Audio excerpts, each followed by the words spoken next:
Okay, so let's imagine this.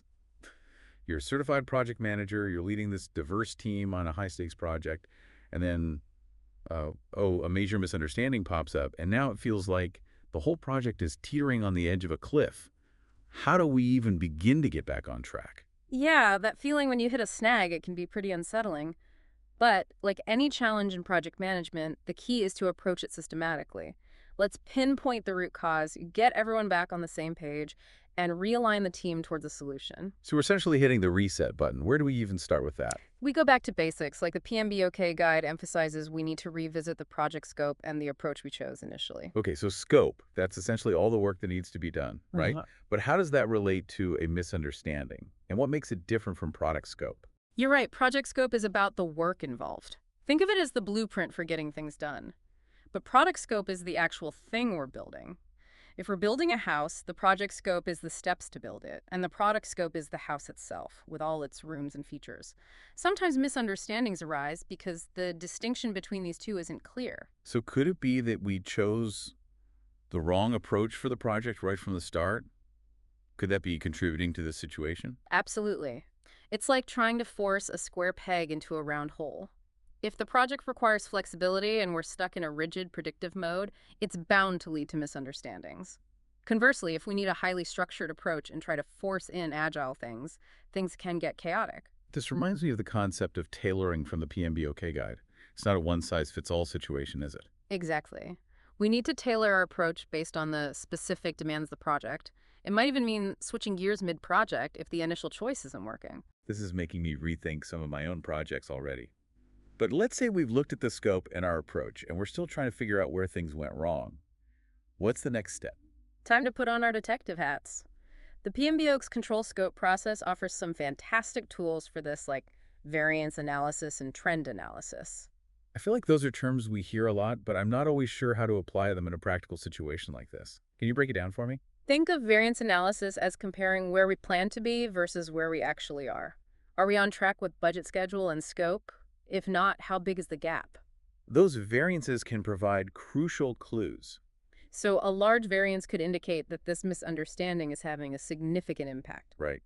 Now, trend analysis takes it a step further. It helps us determine if these variances are isolated incidents or part of a larger pattern. Are we consistently missing deadlines? Are our estimates always off? These trends can help us understand the root cause of the problem. It's like connecting the dots.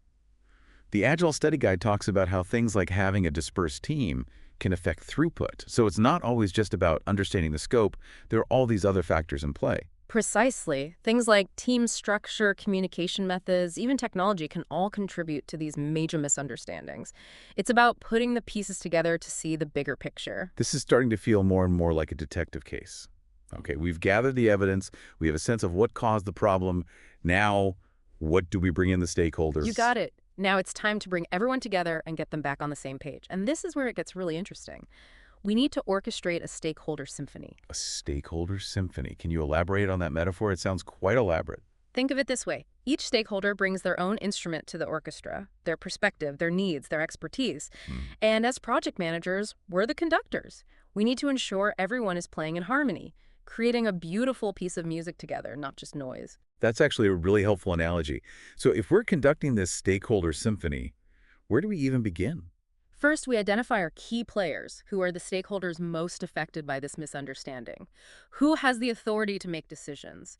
Who possesses the insights we need to resolve this? All right, so we've assembled our VIPs. Now we need to communicate with them, right? And we all know how tricky communication can be. How do we ensure the message is clear, especially when things are already tense?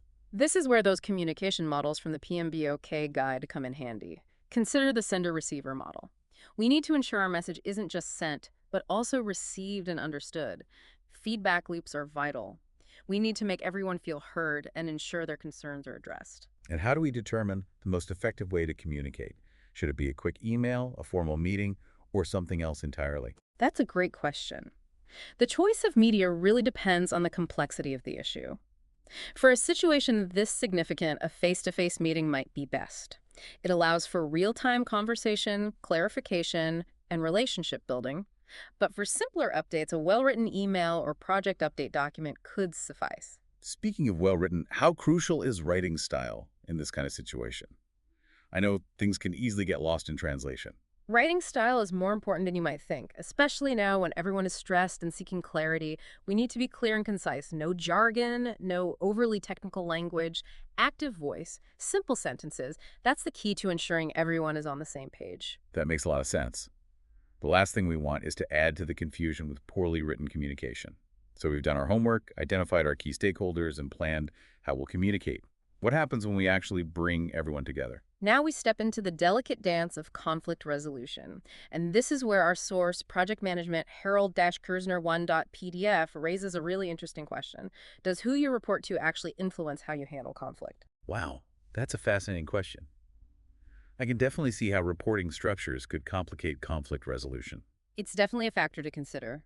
But regardless of your position in the hierarchy, there are proven techniques that can help you navigate those tough conversations. I'm definitely eager to hear more about those. Let's delve into that in part 2. Picking up where we left off, let's explore those conflict resolution techniques to help us navigate this stakeholder symphony. Getting everyone on the same page isn't always easy, especially when a project encounters obstacles. Yeah, conflict resolution. I think it's something all project managers grapple with. What are some things we should keep in mind when trying to resolve a major misunderstanding? Think of conflict management as a toolbox with various approaches. You wouldn't use a hammer for every job, right? Sometimes collaboration is key, bringing everyone together to brainstorm and find a win-win. But sometimes you need a firmer stance, especially when the misunderstanding is a major roadblock. So how do we know which tool to use? When do we collaborate and when do we need to be more assertive? It's all about reading the room. If people are open to working together and there's trust, collaboration is a great path. But if there's tension, or if the misunderstanding has eroded trust, you might need to step in and mediate between viewpoints. The key is to remain respectful and professional regardless of the approach. That makes sense. Hmm. But it's not just about managing the conflict, right? We also need to influence people to move forward with the solution. How do we do that without forcing our ideas on them? Influencing is about persuasion, using your communication skills, your understanding of the project, and everyone's needs to build buy-in for the solution. You're not dictating, you're guiding. So it's about getting everyone on board, not just getting them to agree. That sounds challenging. How do we go beyond agreement and achieve genuine support for the outcome? Remember that example from the Agile study guide about overcoming organizational silos? That's really relevant here. If people feel like they're part of a team, that their voices are heard, they're more likely to support the solution. I see what you mean. When people feel ownership, they invest in the outcome.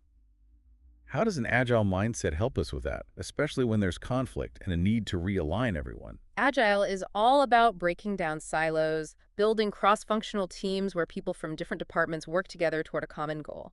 That shared responsibility fosters unity even when things get tough. It's like the saying, two heads are better than one, right? Except here, it's more like a whole team of heads working together. Exactly. And don't underestimate the power of trust.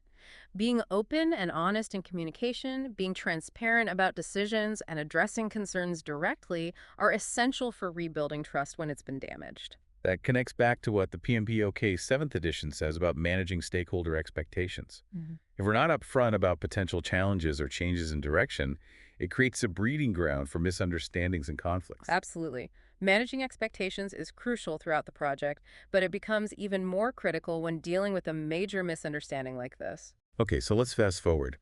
We've facilitated those tough discussions, resolved conflicts, and everyone's on board with the solution. Do we just jump back into the project and hope for the best? Hopefully, we've learned from this experience.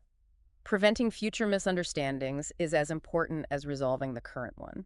So how do we do that? Mm. What are some proactive steps to avoid finding ourselves in this situation again? That's where those data points from the practice standard for scheduling come in handy. Things like activity remaining duration, pessimistic duration, late finish date. They can be our secret weapons. I usually think of those as regular scheduling metrics. How can they help prevent communication breakdowns? Think of them as early warning systems. By monitoring these numbers, we can often identify potential issues before they escalate into major crises. That's an interesting perspective. Could you give me a real-world example of how that would work? Sure, imagine you're tracking the activity remaining duration for a crucial task and you notice it's increasing. That could signal a problem. Maybe the team's facing technical difficulties or the initial estimates were too optimistic. So by catching those red flags early, we can investigate, address the issue, and hopefully avoid a major misunderstanding later on. Exactly. It's about being proactive and using data to guide decisions. And of course, communication is key. If we see a potential problem, we need to be clear and transparent in communicating it to the stakeholders. That makes perfect sense. Hmm. Are there any other things we can do to prevent miscommunications?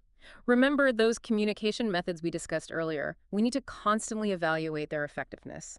Maybe we need more frequent updates or collaborative meetings. It's about adapting as the project evolves. So it's about continuous improvement, right? What about documentation? Does that play a role in preventing misunderstandings? Absolutely. Clear, concise documentation is vital throughout the project. Meeting minutes, decision logs, risk registers, even email threads. Having a record of discussions, agreements, and issues is incredibly valuable. I can see how that would avoid he said, she said situations. It's Mhm. about having a single source of truth, right? Exactly. When everyone has access to the same information, it reduces the risk of misinterpretations and conflicting understandings. This has been really insightful. Any final thoughts before we wrap up this part of the deep dive? One last thing, don't underestimate the power of reflection. Regularly review your communication processes, stakeholder engagement strategies, and your approach to conflict resolution. Ask yourself, what's working? What can we improve? So we've talked about dissecting misunderstandings, getting stakeholders aligned, and even using those situations to improve our processes. But what about the bigger picture? How do these mishaps affect the project, the team, maybe even the organization as a whole? It's interesting, these major misunderstandings, as tough as they are, they often act as catalysts for positive change. It might sound counterintuitive, but bear with me. Okay, I'm listening. Yeah. How can something so negative actually lead to something positive?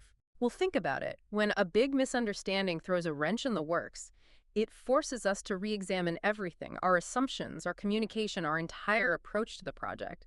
It can expose weaknesses that might have otherwise gone unnoticed. So it's like a stress test revealing cracks in the foundation. Exactly. And by addressing those cracks, we not only fix the immediate problem, but we make the whole project stronger. For example, let's say the misunderstanding stemmed from poorly written requirements.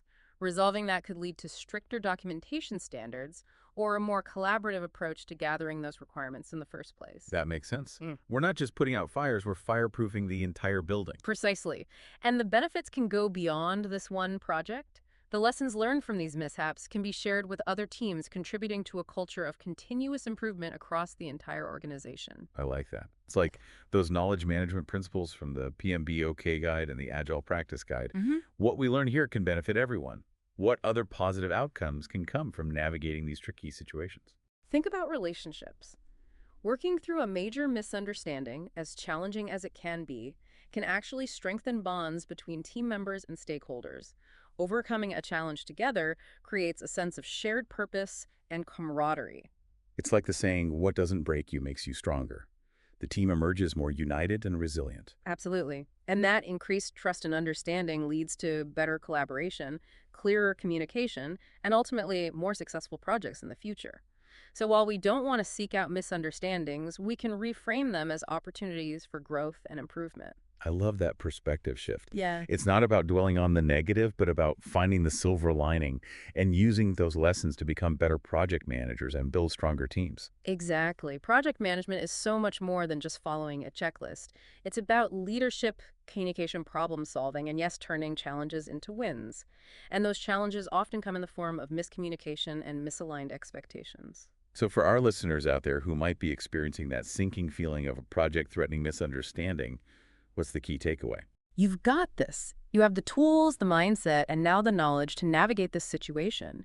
Go back to your scope and approach. Analyze the problem like a detective.